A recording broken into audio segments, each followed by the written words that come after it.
we cannot go on forever. We're not like a self-charging battery or anything like that. We need that winding down time, and we need that time when we work really productively. And if we keep overworking, if we are heading towards that burnout, another really big thing is like, you're never going to be creative. You're never going to be innovative, because to be creative and to be innovative, you need to be a little bit bored. Another episode of the Speak Real podcast, sharing one-on-one conversations. We believe that storytelling is the best way to empower youth and give them the platform to find their voices. Presented by YouthSpeak. Youth experience, youth voice, youth empowered. Well, what is going on, everybody? I am super happy to be here once again. It's been a while since I've been able to do a YouthSpeak podcast. We are here for the Speak Real, and today we have a very interesting topic. Honestly, it's one I'm very passionate about myself, and it is about mental health and the workplace. Of course, I'm sure we've all have woken up those days and we're like, man, maybe it's just better if I just don't wake up, go back to bed, and just be unemployed. But that could be a lot of reasons. It may not be that you're just necessarily unhappy at work. It could be that you're just very tired and very burnt out. And we are going to go ahead and talk about these topics right here, as we're going to have Ante coming in soon. And I just want to go ahead and introduce myself. My name is Christian. I'm here for the Speak Real podcast, presented to you by YouthSpeak and sponsored by TD Bank.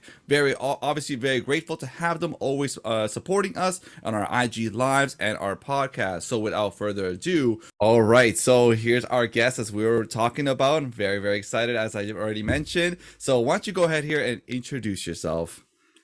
Hiya, so I'm Ance Vanaga. I'm a Latvian who currently lives and works in the UK. I'm very passionate about mental health, about inclusion and diversity, all things linked to growing empathy towards each other, understanding the bigger picture. So yeah, that was the reason why I started my own podcast, Conversations with My Mind, and my Instagram account, and that's how you found me. So here I am. Yeah, so I mean, we got to talk a bit about that. So I love how you said it was during quarantine. I remember we were discussing about this, right? So how did that even happen? Like, how did you even decide, okay, you know what, I'm gonna do this? I think it was a few different reasons. Like, one is that just with my own mental health and my own mental health growth and exploration of what maybe like is happening with myself, I felt that the biggest help that I got was finding almost my community, finding out that some of my friends also were struggling, finding out how they are dealing with it, and just kind of opening up these conversations. Because for a quite long time, and in my mid-30s now, so in my 20s, I didn't even understand like what is going on with me, that this could be called anxiety, that this could be called depression, that these things exist and how they manifest in you, and what maybe influences and impacts my mental health go up and down. So as the more I started talking about it, the more I realized the earth is not burning, nothing exploded, no one left me as a friend, like nothing honestly happened, but like when you're in your own thoughts, when you're in your own head and you're thinking like, what's wrong with me? Why am I so emotional? Why am I like that? It can be very debilitating, but once you start opening up, you realize actually so many of us are in that group, and the world is not helping us. The world, with the pandemic at the time included, it all impacts our mental health, and there's just going to be more of us struggling occasionally with our mental health. So yeah, I just really wanted to start talking about it, and talking about it a bit more publicly and openly, because I had brilliant conversations that I was having with people that I met along the way, but they were just between the two of us. So yeah, and in the quarantine and in the lockdown, obviously we were not able to meet people, we were not able to network, so I was actually missing the conversations themselves as well. And yeah, so I thought, like, actually, why not try and create that podcast? It did take about maybe like 9-10 months between the idea and actually making it happen, because there was a lot of trial and error and worries, and my anxiety was kicking in. But yeah, well, we got there, and it's been a wonderful platform to raise my voice and invite people to learn more about things that I'm passionate about, that I want to learn myself, and all that. So yeah, it's just been like a really great opportunity for me to meet people. And So, see, I mean, we have the title is Conversations with My Mind. So Yeah, already it hints that these were conversations you had with yourself initially, right? exactly. Yeah. So did you, and I guess you found that there were others who were also, but having conversations with their mind, and then you're able to say, okay, well, let's go ahead and have a discussion about this. Did you start Mhm. by yourself in the podcast at first? Like, was it just, did you take what you were speaking to about yourself with to the platform? Did you start to just speak to the audience by yourself, or did you Mm. always have a guest from the start?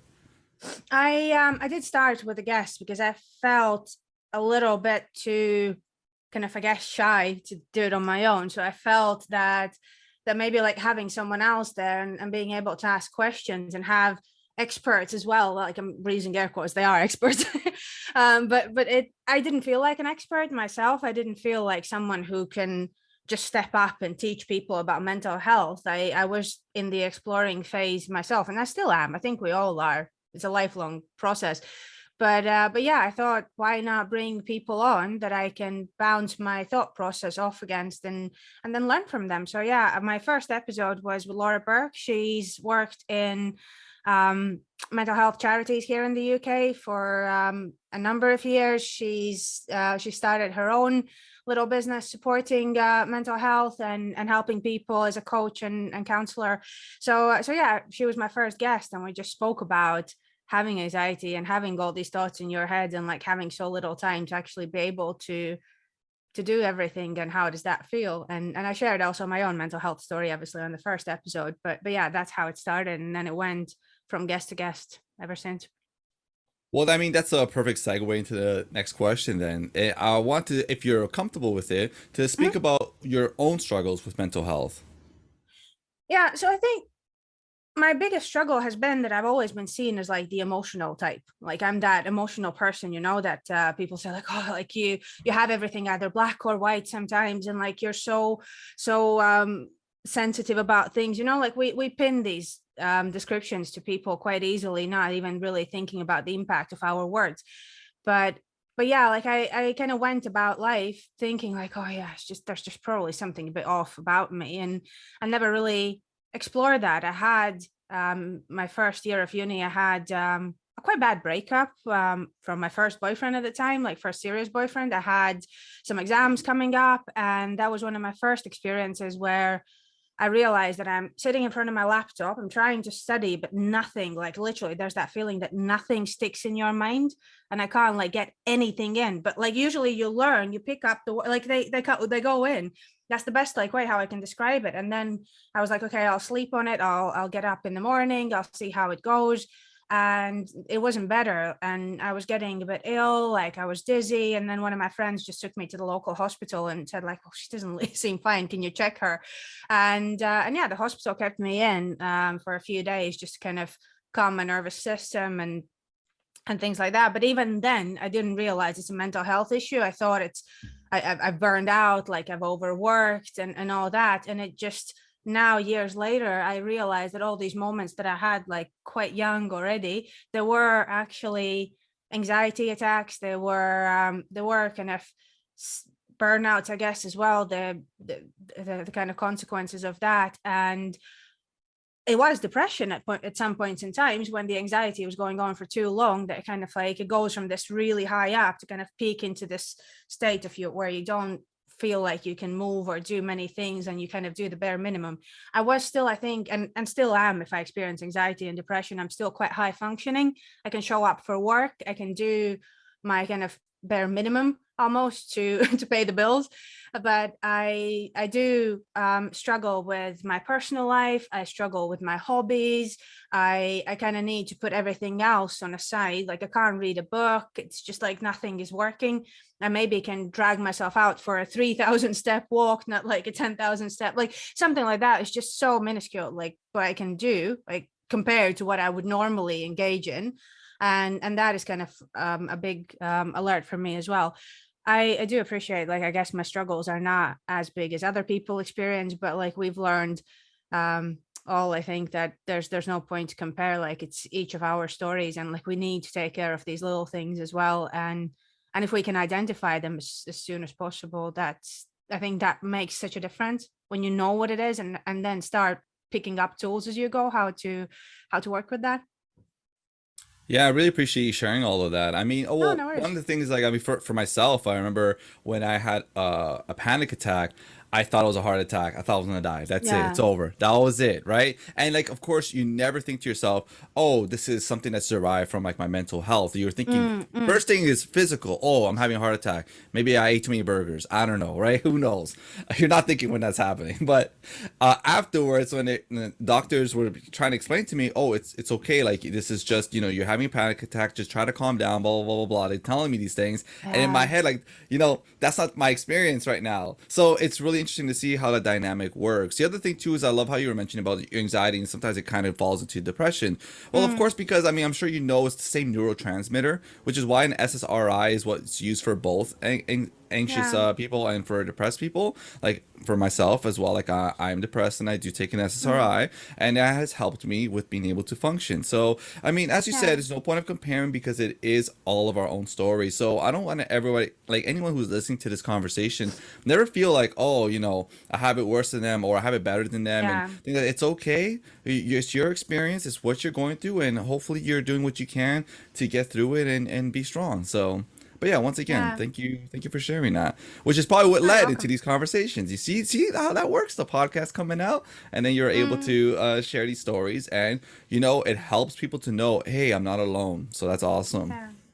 No, you're So welcome. I want to ask about, we were talking about quarantine, right? Yeah. And how it led to your podcast and such. And Yeah. I was wondering what you feel about this question. So, um, what do you think about the opinion of not having to be productive during quarantine? It's I see it as a quite loaded question Yes, it because is. there's very many things that can impact you being productive. And so yeah, like even just like the setting that you have, I'm really privileged. I just live with my partner. We're two people. We have a guest bedroom that I've now turned into my office space. And since I went on like since the UK went in the lockdown in what was that now, 2020 March, Yeah, 2020. Yeah. I haven't been back properly in the office ever since. Like we've been in and out for some meetings, but that's a few times. But I actually noticed that in my team, in the people that I was working with, we did have situations where obviously if you're a parent and you have three kids and they're all really young, like obviously it's going to be a very different working from home experience than it was maybe for me. Like I had the peace and quiet. Obviously the anxiety was quite high because I cannot stay impartial to the world events. Like everything like really impacts me, and I've cried about everything: the pandemic, Australian wildfires, Ukraine shootings in the US, like you name it. Like it all kind of like I'm very empathetic person, and I live everything through me, the good, the bad, the anger, the pain. And for me, it was quite a hard time being in a lockdown and being in that quarantine, because I was just seeing like how people around me were struggling, getting ill, they were losing family members, and it was a quite hard time. And then when you speak about productivity, like with this backdrop behind you, it's quite hard to say. Like we as a team were very productive. Some of us like actually got a lot more done than we ever were in the office. um we were performing really well, so it really differs from, I think there's the biggest part is trust, just in between the team members, the company, how you've built the way you work. And if there is trust, there will be productivity, no matter if you sit in the office or if you sit in your own house, if you sit at a cafe by the beach. Like I have freelance friends who work from anywhere really in the world, and they're equally productive from an office as they are from, I don't know, like a mountaintop somewhere. Like it doesn't matter where they are. It matters that they are trusted with their work. So I would say it really is about how you organize the work. And some people will thrive, don't get me wrong, in the office environment a lot better than they will at home. But what we need to understand is what makes you be your best, rather than there's one recipe for everyone how they're going to be productive. So yeah. Sorry, Yeah. I went in all sorts of different directions, but No, it's it's just you good. can't pin it in one answer. Yeah. Yeah, you can't. It's true. That's why I asked about it, because I mean, for you, let's Mm. say, like, this is the next part of the question where, so let me know what you feel about the opinion of having to be productive, which means we were speaking about work life. Now let's talk about hobbies. Should Mm. someone have been learning a new language, learning a new craft, developing a new hobby, building their own business? What do you think about that? Whatever works for you, I think, is my most open and honest answer. You cannot expect everyone to perform the same way in crisis, and that was crisis, like pandemic. Some people were losing jobs, some people were losing family members, some people were working all the way through the pandemic. There were so many different scenarios that people were experiencing, and everyone experiences like these kind of situations so differently, and some will just kind of put their head down, learn a new hobby, do something meaningful for them, and it's great, and I'm really happy for people who were able to do that. And equally, I completely understand people who were not. And I struggled reading books throughout the whole pandemic. I was at home, I wasn't doing as much, but just that thing that I mentioned before, couldn't pick anything up. Again, I was quite good with my work, I was doing all right, but it was still a very highly anxious time, and a very sad time as well for so many people. So I would not put expectations on anyone in that time, and I would respect those who did lose weight. I would respect those who gained weight. I respect those who got some hobbies, some new hobbies. I respect those who discovered something new about themselves that improved themselves. But I also completely understand the people who didn't, because they probably had a really good reason why they couldn't, and not because they're just lazy. There's always so many more different things that could be happening with them, that same mental health included. So yeah, let's just be kind to each other, I think, is the biggest thing. Like, let's not try and, yeah, that old saying that let's just not try and compare everyone by their ability to like climb a tree. Like, what was that, the fish story? Oh, I never heard of that, but that seems Don't, awesome. I it was actually like something that. like, don't judge a fish by its ability to climb a tree, I think was the saying. Oh yeah, yeah, okay. But yeah, go ahead and try to swim like a fish. I don't know about that one, right? So you're right. Exactly. I love your answer, because it's true. Like, at first, I was also one of those people who thought, oh, if you're not doing anything during quarantine, wow, you wasted your life, you wasted your time. You're never gonna have that kind of privilege again. This and that. I don't know about lazy, but you know what I mean. I just felt like it was a missed opportunity, but it's not necessarily an opportunity. As you just said, that was a Mm. crisis, and that was a worldwide shared piece of anxiety that everyone had to manifest differently. Like, some of them are going to be able to just go ahead and repress that a bit and move on, be productive, and others are going to be a little bit more overwhelmed. So yeah, I really appreciate that answer. And look at that, some support for those who did gain weight. Exhibit A definitely gained some. That was really hard to get rid of once quarantine ended, and I'm sure many also, a lot of people said they even gained up to like 20 pounds, and that's a lot. But it's just difficult during that time when you're not allowed to leave, right? So I mean, Yeah. hey, and comfort food is right there. So what are you gonna do, right? So that Exactly was that. great.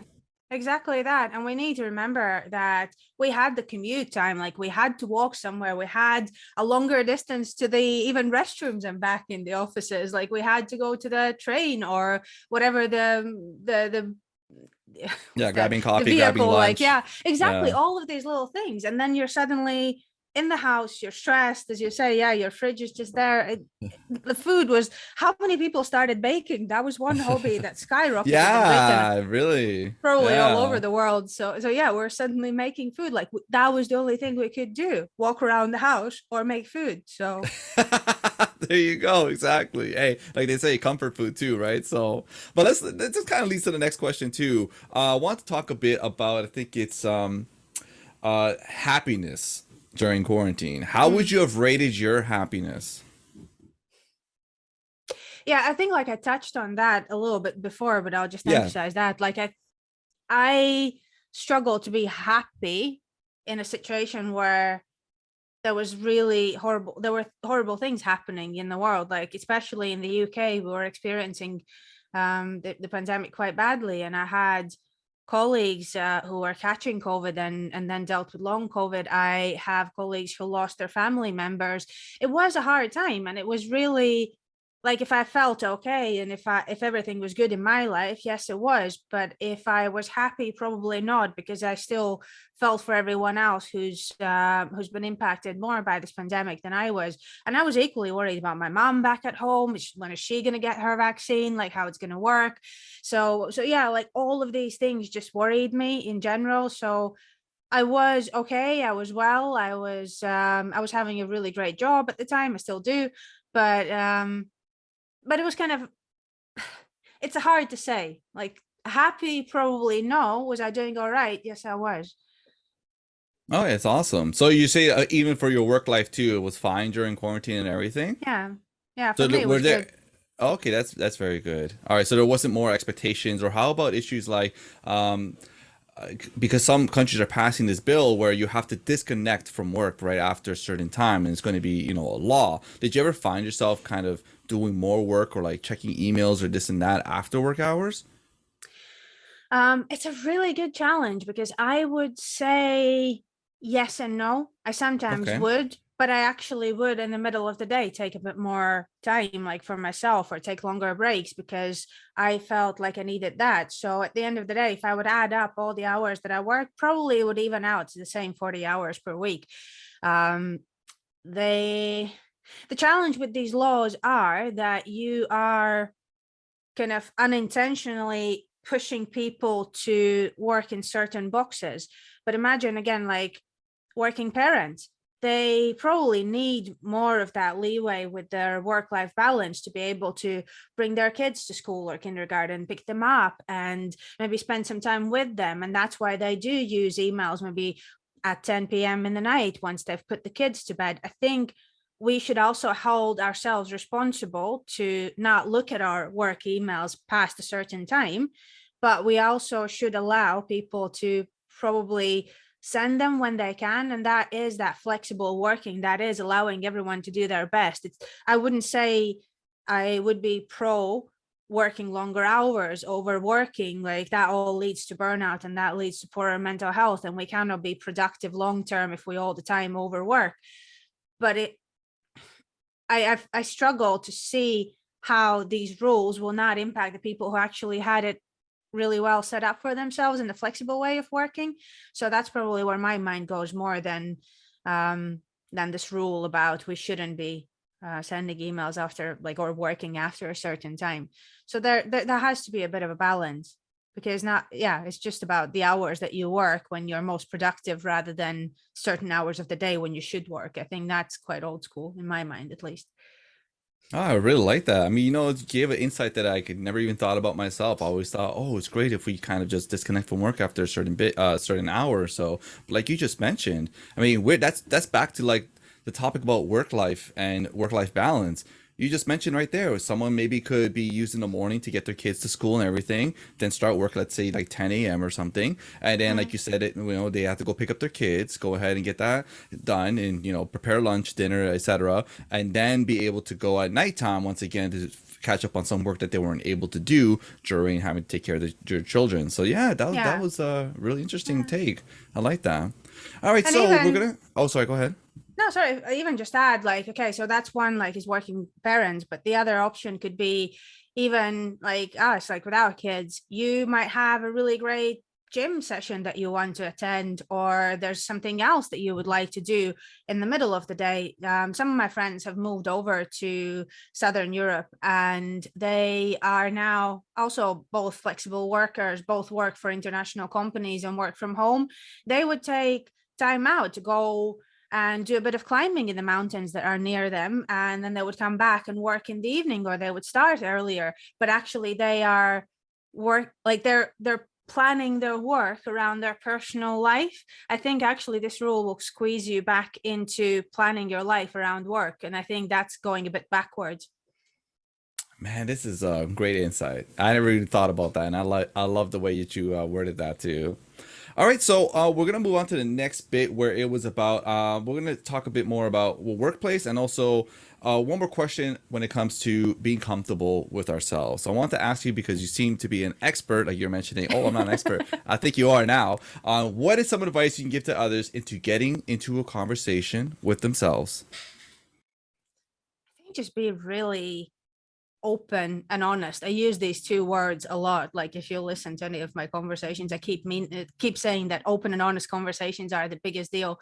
And I think as the starting point, you need to be really open and honest about yourself, about how you feel, about how you react, about what triggers you, what are the experiences that that you might have. And it all starts from there. And that's how that conversation starts. You might be reading a book and like asking yourself a really honest question. Does that remind me of something? Or you might be listening to a podcast and hearing someone share their story. Is that like my case as well? And if something resonates, like what I would do, I would go away and explore. And that's like where those conversations came from. Is that my story as well? Or is it maybe not? Like, do I want to explore that? Like, if I want to explore that, where do I go? Where do I start? How does that work for me? Like if I see a tool that is presented to me, like that could help, like whether it's mindfulness, meditation, CBT, anything like that, like is that tool working for me? How is it for me? How do I feel in certain situations? I think that's that conversation with yourself that you should start with.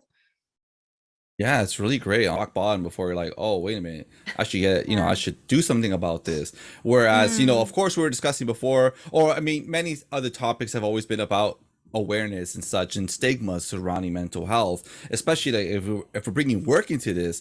It was so difficult. Like there was unimaginable to ask your boss to be like, can I have a day off? I don't feel mentally well. They're going to look at you like, excuse me, if you can walk, you can get back to your desk and work, right? Exactly. So it's great that we're finally starting to open up on these discussions and we're able to actually take mental health days. I mean, I'm able to myself as well, where that was not a reality at one point. So it's great that, now that we're starting to have a bit more of these tools and awareness, that for sure we should definitely step into these conversations with ourselves, because I waited too long, and I'm sure many others did too, and it could get dangerous, right? And I'm glad that people are starting to do so, and brave people like yourself as well, going ahead, putting out a podcast, but make yourself so vulnerable, speaking about yourself. But when we see individuals doing that, being courageous enough to step up to the plate, that helps many others to do the same. So what you're doing is awesome work. I just want to let you know. Okay. All right. All right. So we're going to talk a bit once again about work-life culture. We were just speaking about the sick days. So how do you feel? I feel like you've been giving some great insight in this, but how do you feel about the current work-life climate?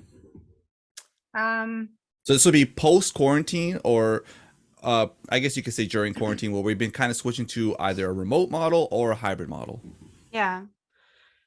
I think like there's something really important about making sure that we, again, like have that really honest conversation with ourselves. Honestly, where do I, like, where am I at my best? Like, where do I function at my best level? Like where I'm most productive, where I'm most innovative, where I'm most capable of doing what my job role asks of me. And I do appreciate, like, if you're a barista, like you'll have to go to the cafe and do the work. If you are, I don't know, like if you are a pilot, you'll have to get on the plane. Like you can't really do that from home. Like I'm just thinking of random examples, but there are so many office jobs where, like my own, like where we can all look at, okay, so what are the times of the day that I perform the most? Like what are the ways that help me be my best self? And then have a conversation with your team. Where are we as a team most productive, most successful, most efficient? And then figure out, based on all of these things, as a team, what works for us as a group of people that collaborate and work closely together. Okay, you think also about your stakeholders. When are they present? When are they available? What else do we need? But like you start building that from kind of yourself outwards. And obviously you'll need to compromise. Like it's always there. Like even if you just try to go for a dinner with your friends, like you'll have to compromise. Maybe one of you wants Thai and the other one wants Indian, and then you kind of try and figure out which one you're going to eat tonight, because you're not going to sit in two separate restaurants while you do that, right? So it's the same in a workplace. You sometimes have to compromise and come together. But what is the best middle ground? Like what will help you be the most efficient and productive? And I think that is more important than whether it's going to be fully back to the office, whether it's going to be a hybrid model, whether it's we're staying back in our houses because that actually allows us to get rid of that building that we're using. There's so many different scenarios, but that conversation needs to happen again first. And I'm a fan of conversations, as you can tell. Exactly. For me personally, I really do like where we're heading. It's something that, if I could have done a thesis on it long ago, I've always came across so many studies speaking about if we were able to allow for flexibility within work, not just a rigid 9 to 5, like you said, in that box. Now that we're able to kind of go outside of it, we're starting to see that one, employees are happy. Happy employees means better productivity, and also, you're able to actually have service outside of certain hours, where let's say people, if everyone works 9 to 5 and I need something after 5 p.m., what am I supposed to do? That used to be such a common problem, right? Like bankings and all that kind of stuff. So now we're starting to see, okay, people can work from home, people can be in the office. If you're going to go into the office, it's to collaborate or have some meetings, things like that. And I've always been glad to see that. I'm like, okay, this is a possibility. It's not being explored. What is going on? And now with something like the quarantine forcing this conversation, now you're starting to see so many workplaces finally adopt it. And those who don't adopt it are actually getting backlash, forcing their employees to be back into the office for 5 days a week, right? So there's so much around it. And I'm personally happy that we're finally having this conversation. So it's great that we are. But what do you think about this next question? So the hybrid model, let's just speak specifically about the hybrid model, right? Has the hybrid model for workplaces been better for employee mental health? That is a very good question. And I think it will, again, be very individual. I would say that it depends on the hybrid model. It depends on what that employee actually wanted to get from their job. And for some, it will be a blessing. For some, it will be the worst thing ever, because, or maybe like actually somewhere in the middle. If it's hybrid, it's going to be a bit of from home, a bit from work. But then again, which are the days that you need to be in the office? Which are the days you can work from home? Are the days that you chose yourself, or are the days that your workplace told you to use? And there's something really interesting going on. If you Google it, you can find more information about it. But it's the great resignation that we've heard happening. There's people actually a lot more people are resigning from their jobs than ever before at the moment. So there's a lot of conversation about whether it's because of the money, because the prices are going up, people need better jobs, or is it actually because people are starting to realize how they feel in their jobs, and they're starting to evaluate like whether this is for me or is it not for me. And no one will fix your mental health or improve it, like your well-being overall, your physical and mental health, both of them are very important, if your work is going to push you towards something that you don't really feel like you want to do. People will step away. So there's no yes or no answer to this question about like whether the hybrid ways of working will improve the mental health or not. Again, if it's going to be one box that's pushed on everyone's heads, it's not going to work. If it's a hybrid model, as we spoke about before, where the teams have the flexibility to figure out what works for them, it probably will work so much better than 9 to 5. Yeah, it's really great you say that, because it's true. It's not for everybody. Here's the interesting tidbit. During quarantine and working remotely was actually tremendously boosted the mental health of introverts.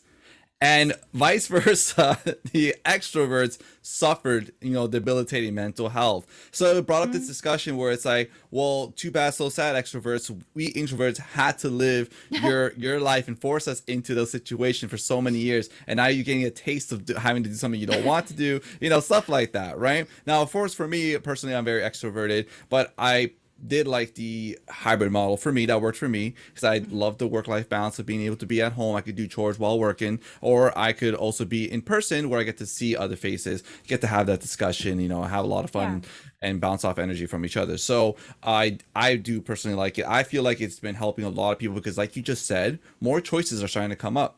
If introverts want to be at home, hey, they can, and they work. So you can't say they don't. And then same thing for extroverts. If they want to be in person 5 days a week, then go ahead, right? So it's just like you said, it's an individual response. So what did I did want to add something about that as well. Oh yeah, actually, at least our next question. This one is interesting, okay? How about the stereotypes of those working from home being lazy? Where does that come from? And why would someone think that way? See, that's what I don't like. People may consider someone working from home because they're at home and you don't see them. I think that's where it starts to stem from. But regardless of, it's almost as if someone is working, doing their task in their sweatpants versus someone having to force themselves to dress up and present themselves nicely to go to the office, it's almost as if it could almost stem from, some resentment. It's almost as if, why did I have to do this effort, wake up at like, I don't know, 5:45 a.m., get myself ready to go to the office, and you get to just roll out of bed, hair, your hair is in a bun, and you get to do the same work. What do you think about that? I think the work is what you do, not where you travel to. And I really stand by this the sentence. Like, you can be really, really good and productive in your sweatpants from work. Sometimes, like, my mental health, like, actually is kind of a bit shaky, and it helps me to take the laptop and actually snug under the blanket on my living room couch, and I actually manage to get more work done than I would be just sitting here by my desk, like, really nicely. Or maybe if I would be in the middle of the city and surrounded by people, actually, like, when you're in the office, like, you can get more chatty, and like, you can kind of shy away from but you get more conversations done, you hear things. So it really, again, like, it differs so much. There can be really productive times when you work from home, and there can be really unproductive times when you work from the office, and vice versa. It depends on what the purpose of being in one or the other place is, like, depends on what the ask of your job is. And then those who think that people at home are lazy, are they projecting themselves on them? That would always be my big question. That's a good one. Leave it out there. Yeah, I mean, it's true, because here's the thing. Like, people will be burnt out and they won't know it because they have to wake up every day at a certain time. I'm not a morning person. All right. It hurts for me to wake up. Like, if I could just wake up naturally and then go to work, which I have done sometimes, that has been my best days, because I am most alert. I'm not cognitively impaired from being tired. Right. So if I had to, like, let's say I slept in and I tell my boss, okay, I'm going to work this extra bit, and they let me, those are my best days, hands down, because, like you said, it's not a box for everybody. So the thing is, it's almost starting to get to the point where people working from home might be a bit impacted, or there's these expectations of them. First off, they want to try to implement, like, cut salaries for those who work from home. Okay, why? Just because they don't want to get ready and buy new fancy clothes every single day. But living costs are starting to go up. And then the other one was also promotions. They may not be able to get promotions because they're not in office. And those who do show up in office are always going to be deemed as harder working. But then being at the office has its own issues. Absenteeism, presenteeism, those things come up as well. You may be, like you were saying, be in office, you're there, cool, but you're so tired and so burnt out, and you may not be doing the work as well as you would be if it was in circumstances you would prefer. Yeah, and that's exactly it. Again, like, some people will thrive in the office, some people will thrive at work, like, at home. And I think, like, technology is so brilliant these days, like, starting from Zooms and Teams and whatnot. Like, you can use all these things, and you can still communicate. Yes, getting a group of people in the room around the table, like in front of the whiteboard, it will always be more productive, like having an online conversation. And of course, I would travel for these meetings as well. But if I'm sitting in leggings, or if I'm sitting in, like, I don't know, office trousers, like, is that gonna change the way how my brain works, really? I love this.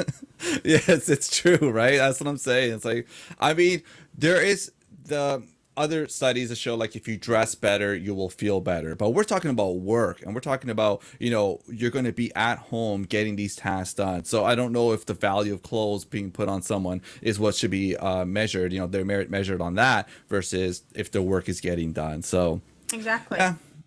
Like, if you see someone who's always really dressed up, and they're suddenly starting to, like, show up in a dirty t-shirt or something like that, I would check in on their mental health more than I would say that they're lazy, because that might be a massive sign of, like, they're maybe struggling with something. But if it's someone who's usually more comfortable in casual wear, and that makes them comfortable and that makes them feel good about themselves, again, like, why are we so focused on the looks than we are on the actual work getting done? So I think no one's ever had that conversation with their employees then, if they're making these assumptions, putting one label on everyone. We're all so different. Why do we expect everyone to work exactly the same way and be productive in exactly the same way if everywhere Yeah, else we're so unique? I agree. So that's what I'm saying. I really love this revolution that's happening. I love that you mentioned about the resignation as well, because, a lot of people, I remember reading about this as well. Even if they're getting paid a high salary, if they were told they have to come to the office 5 days a week, they left. And that just shows that people are trying to finally see the value of themselves and what they want and what makes them comfortable to be the best that they can be. It's pretty interesting. The All times right, are so changing. yeah, they are No, changing. I'm yeah. excited for it. All right, so we were talking about this shortly beforehand. So, what do you feel about the work expectations of their workforce that leads to a demand for multitasking? Mm. Well, it's I'm not going to be able to quote the right research, but it has been Fine. proven that multitasking actually doesn't exist. It's actually task switching really, really quickly from one task to another. So there might be some examples in the world where people have like such brilliant brain that they can task switch so quickly that they're going to still do a good job. Most of us, think about when you're, I don't know, sitting on a Teams meeting and still trying to like edit something on the document. That document ends up being like a half done piece, and you probably missed most of the conversation on that meeting as well. So and then besides that, you're trying, like, your brain needs to adapt from one task to another. So if you're finishing one thing and starting the next one, you're going to be thinking about the previous task for a little bit, and then you're going to start thinking about the next task a little bit, and then you're going to start becoming productive. So there's actually proof that there's 20% of the time that goes in the context switching. So actually, if you work on one task, you like use 100% of the time on that one task. If you're trying to switch between two tasks, you're going to do 80% of work and 20% of time you're going to use in the context switching. If you pick up three tasks, 40% of time in context switching, 60% time of the actual three tasks. So just add more tasks and you'll see where that goes. You have more than 5 tasks, you just all the time look at all of them and don't get anything done. So unless you maybe have ADHD actually, and then that is really helpful to switch from task to task. And then again, we're going into a different space where that works for that certain person, because they can't hyper focus unless they are hyper focusing. They can't focus on mundane tasks for longer than a few minutes. So actually for them, switching the tasks helps. So I'm just kind of going into a little bit different direction, but that is again not multitasking. That is something that's specific. That's the task switching that works for that neurodivergent brain, but it doesn't work for most people. So yeah, I think multitasking is so overrated, and it's become such a trendy word that I'm so productive that I can multitask and I can get so many things done at the same time. But do you really? I don't know. So I do want to confirm you're right about multitasking. It's actually it's just a concept. It's not actually true that we can. So if I had a whiteboard I could do on here, would show that it works as a series. So if you remember like mathematics, where we had like a series where it's like we'll just go simplify it: S1, S2, S3, S4, right? And then if you have another series where it's A1, A2, A3, A4, but in multitasking, what ends up just happening is it's literally like S1, S2, A1, S3, A2, A3, and it's like, so you're getting the progress done, but then you're switching between them. You're switching your focus from one to another. You're not literally splitting your brain into two. It's not happening. It's one. But what I didn't know was the numbers, the 20% of productivity lost into context switching. That's true. I didn't even realize that, because you have to, for a moment, allow your brain to process, oh yeah, this is this task, and you just lost time right there, and brain power into having to remember this is the context of this task, and I have to do this. So yeah, it's something that many people may not know, but it's true. You're not that special. I'm sorry to break it to you all. I'm sorry. It's a series. Yeah. We're sorry. But I love how you brought up like neurodivergency. That's that's a whole other topic, but that's one of those things too, that box that we've been referencing this whole podcast. It's not for everybody, right? So some people will prefer the S1, A1, and so others will prefer just that series. Yeah. But that's like, I think it's really important again to acknowledge that there's so many different people, and we need to be mindful about our differences. Empathy, inclusivity, embracing diversity. It is like, I keep banging on about this, but it's so important. It's so important. Yeah, no, of course. So, we were talking about a bit like, so because of technology, and then there's a lot of ways to measure productivity amongst employees. But then we are expected, because we have so many more resources, to be able to have to get more tasks done. Do you feel like this is starting to kind of lead to our last question here about some factors that might lead to burnout? I think there's a time and place for a little bit of extra work, like when you have to like reach a certain deadline and like something really important depends on it, and maybe there were things that you couldn't predict when you started. That's why I'm a really big fan of agile ways of working, of agile project management, because you do a little piece, you test it, then you add your next little piece, you test it, like you review it, and you keep incrementally adding bits one on top of the other, rather than the waterfall approach that works for some projects, but not for all of them, where you kind of plan everything ahead and then hope that like what you've planned is actually going to happen in real life. But how like nothing really can go wrong except one's expectations. So it kind of applies to work environment as well. And this is, I think, where we really need to be careful of the way how we work, how we plan our work, how we plan our projects or whatever we're working on, that we need to make sure that we don't overdo the time that people are spending at work regularly. Because the same cup example, like if you need things that will fill your cup of like energy, of your happiness, your resilience, all that, and you'll have activities that empty that cup, and work and adding more work is emptying your cup, unless you're, I don't know, like doing something really creative that is so soul fulfilling. But most of us, like as much as we would love to believe Steve Jobs that love what you do and you'll never need to work for a day in your life, most of us don't have that privilege.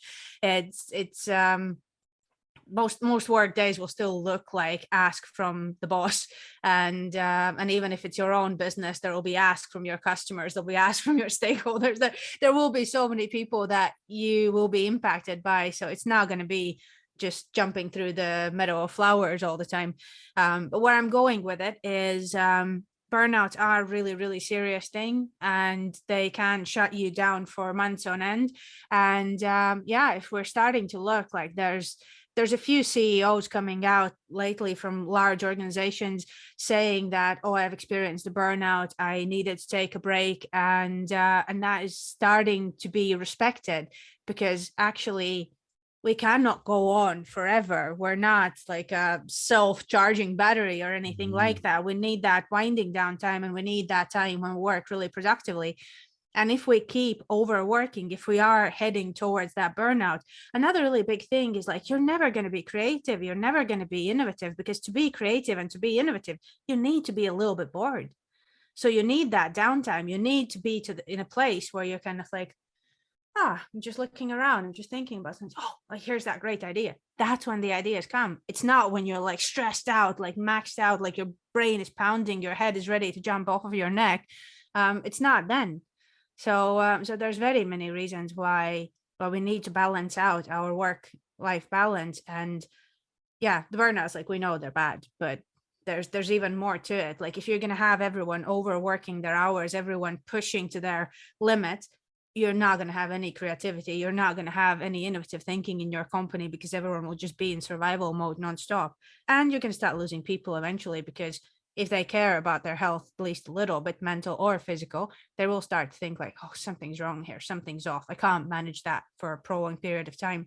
Auditors are a brilliant example. They usually work really long hours, especially in the accountancy firms, and they keep changing. Some will stick it out, but most auditors, and I was in recruitment previously, at one point in time in my life, there were so many auditors who were telling me like, I'm done with this. I'm so tired. Like I can't go on. Like I want to do either be like an internal auditor. I want to change my line of work. Like I want to do something else. I want to become a consultant, something like that. And it's just one line of work. There's plenty of jobs like that out there where you cannot just maintain it. Then you're going to start losing staff. And that's why auditors get paid so well, because their jobs are so tough, like mentally and physically. So, I'm trying to remember the job title. I can't remember the exact ones, but the ones that navigate air traffic controller or something. Yeah, that's another one too, where apparently they work. I think it's how does it work? It's like something like 2 hours, and then it's like an hour break and then back again, because it's just so stressful and just takes so much vigilance that you're overworking within that bit. So it sounds like, oh, just 2 hours. Oh, that's awesome, but no, it's pretty intense. Also, another thing about burnout, there's so many things that you were mentioning about the CEOs, right? And I love that, because it's almost praised in workplaces that you don't take time off. It's like, oh, I have all these sick days I never use. And it's like, then are you taking care of yourself? Like, what's going on there? Or like, vacation days that just stack up and stack up and stack up. And then, people have to get forced to take time off. It's almost like we're almost praising the wrong thing. I remember this discussion back then as well. Long ago, there's research about there's a trend of I'm so busy. And then when we put that on a pedestal, oh, this person's so busy, that means they're so productive, that means they're better than me, I can't believe how busy they are. And we're always praising each other's busyness, and then that once again another leads to burnout that we're neglecting, right? And then lastly, you're referring about the having to be bored to be creative is so true. I completely forgot about that. If you're always stimulated, how are you ever going to think outside of the box? You always already have to go through your rigid tasks and make sure that they get done. It's true. The most creativity will come from just being relaxed. And, that's why meditating is so good, because you are clearing your mind. And that is why many solutions will present themselves when you are meditating, because you're not stimulating yourself. You're letting yourself speak to yourself and work through problems without having any interference. So, yeah, a lot of great points. Honestly, you're super cool. You say a lot of things. Great insight, great conversations. Oh, it was great to have you here. It's been a blast. So, for those that have been listening, where could they find you? Well, I am on LinkedIn. You can find me by my name and last name, Ance Vanaga. So you'll probably have that somewhere in the show notes. At Conversations with My Mind, with the dots in between the words, is my Instagram account. I spend most time there kind of communicating and socializing. Please do follow me, drop me a line if you want to chat. I'm always happy to have a conversation. And then and I mean, as you all seen. Yeah, so shocking. But yeah, and then Conversations with My Mind is the podcast that I do. So if you search for my name on the podcast platform that you use for your podcast, you're probably going to find me there. So that include things like, I don't know too many myself, what, Spotify, Apple Music, things like that? Google Podcasts, and there's a bunch more, to be fair. Like, you can ask Alexa, but if you can pronounce my name, how dare you? Yeah, it's really hard. I tried, but once again, great for having you here. Thank you so much. My name is Christian. This is a Speak Real podcast by YouthSpeak Canada, and it was presented to you by TD Bank. So that's going to be it for us. Thank you all. Have an awesome time. See ya. Thank you. If you want to hear more stories, don't forget to subscribe, comment, and like. To support more youth by youth-led projects, visit us at youthspeak.ca, where you can donate and spread youth mental health awareness. YouthSpeak Performance Charity. Speak, inspire, change.